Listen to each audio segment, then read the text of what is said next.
Hi there!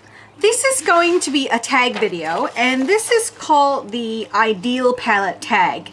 And I have a whole bunch of tag videos I actually want to do, but I thought I'd start with this one because it was the easiest one for me to pull together, because I don't know if you've seen from my previous update video, we're in the middle of moving, so things are a little bit crazy at the moment and I don't have access to everything.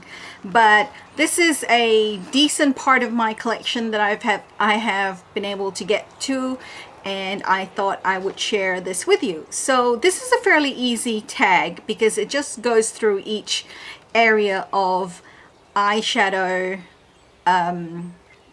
like eyes stuff, and they ask for your favorite colors. And I might have interpreted this a little bit incorrectly because the first one says 2 highlight colors, and I don't know if it's 2 highlight colors for the cheeks or 2 highlight colors for the brow bone. So I've gone with 2 highlight colors for the brow bones, and pretty much everything in this Ideal Palette tag that I'm doing is focused on the eye. So yes, I'm gonna get started. So 2 highlight colors. My 2 favorite highlight colors, and those who have watched me for any period of time will know this one, which is the Urban Decay eyeshadow in Vanilla. And I absolutely love this color. It's just an absolutely gorgeous, gorgeous color. So that's the first one. And then the second one is a L'Oreal Infallible eyeshadow, and this is in the color Iced Latte. And this is also a really, really gorgeous color. I'm trying not to spill it. And as you see, I've made quite a big dent into this one because I've just been really, getting stuck into it because I really, really like the color. It's gorgeous. In fact, I actually have been using the vanilla so much lately, I've been neglecting my L'Oreal Infallible Iced Latte, so I might have to get stuck into it again. Okay, the second one is 2 lid colors. And my 2 favorite lid colors are both taupe colors.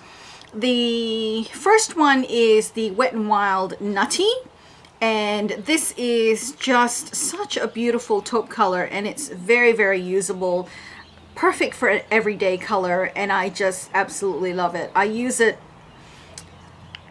almost exclusively to the detriment of my other shadows, and because I have so many other shadows, I really should be paying those a bit more attention. But this is so easy to use, and the color is so beautiful.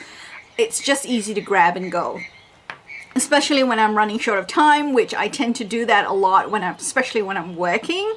And the other color is another L'Oreal Infallible, and it's Bronzed Taupe, and it is just an absolutely gorgeous color.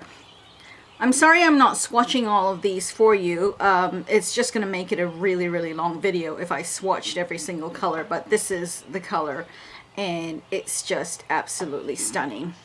And these are fairly well-known and common colors anyway, so there are a ton of swatches on the internet if you really want to know what they are and to look them up. Okay, next one is 2 crease colors.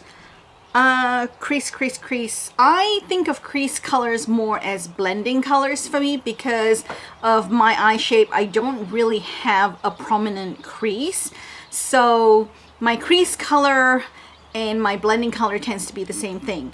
And the one that I really love, they're both fairly warm colors, is Frappe from Makeup Geek. And this is a beautiful matte mid-tone warm brown color. And then the other one is Wet n Wild in Penny, which is sort of a rose gold coppery color. And it's a beautiful warm color for the lid, and I really like it, especially when I'm wearing a cooler tone taupe color and just using it to blend out the shadow and blend out the crease, and it gives it just a slightly warm glow, which makes it look really, really nice. So the next one is 2 outer corner shadows. Now I don't use outer corner shadows very often just because of the shape of my eyes, and because of the monolid, and it just doesn't always work very well for me. But when I do use it, I use this color. I quite like this color. It's a deep purpley plum color, also from Makeup Geek, and it's called Drama Queen, and it's just a really, really pretty color. There you go. It's sort of a purpley plum color. And then the other color that I like to grab for, and it's actually part of the trio, this is the Wet n Wild trio in Silent Treatment. This taupe color is gorgeous for the lid too. This taupe color down here. But the color, sorry about that, the color that I like for the crease that I use is this color here, which is the middle color, or the color they call for the crease, that I use it for the outer corner. And because it's a dark color, and I use that to blend out my outer corner, or when I try to make an outer V, I do use that color, and it's a very pretty shimmery brown color. It's a very dark chocolatey brown with gold shimmer in it. Okay, 2 bonus shadows. In terms of bonus shadows, the one that I wanted to point out, which is a really gorgeous color, is this is the Walking on Eggshells trio by Wet n Wild, and it's by far one of my absolute favorite trios. And you know, if you can get your hands on it, it's just absolutely gorgeous. But the bonus color I wanted to show you was this color here, which is the, I guess that's the lid color. I've used so much of it, I've hit pan and I can't see what the words are on it anymore, but I love this. It's sort of a pinky salmon champagne color, and it's really, really beautiful. And the other bonus color that I wanted to show you that I love is this taupe color from Makeup Geek, and it's called Moon Dust, and it's just an absolutely gorgeous sort of a classic taupe color. And why aren't you focusing? There you go. And that's the color, and it's just absolutely gorgeous. I love it. And finally, palette packaging.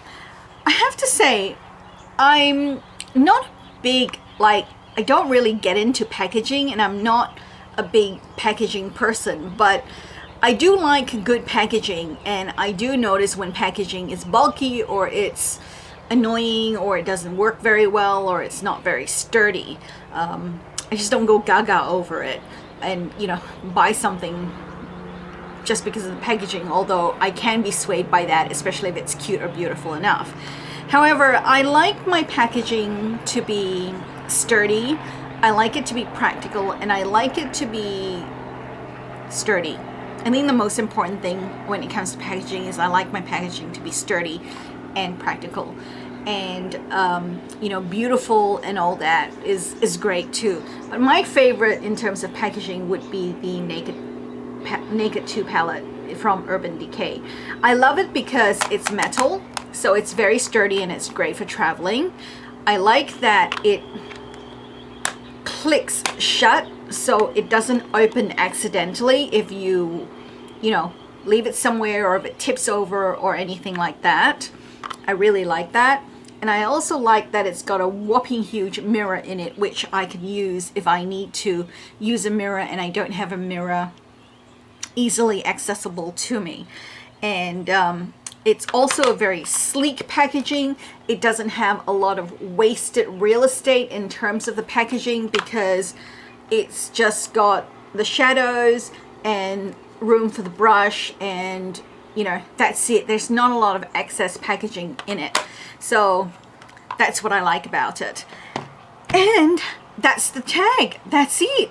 That's the Ideal Palette tag. So thanks for watching. If you haven't done this tag, I would encourage you to do it. I would love to see your video. If you do a video, or if you do a, I don't know, blog post or Instagram or Twitter or whatever it is, just tag me. I'll look at it and I will definitely comment. I love tag videos. Tessa, I'm tagging you because I don't think you've done this tag, and I would love to see what you come up with. I'm actually curious to see if you'll come up with any of the same things that I have, because you and I have quite a lot of the same things. and also I tag everyone else. And if you do it, please let me know, and I would love to watch your video. So once again, thank you for watching. If you haven't already, please like, comment, and subscribe, and I will see you next time. Bye!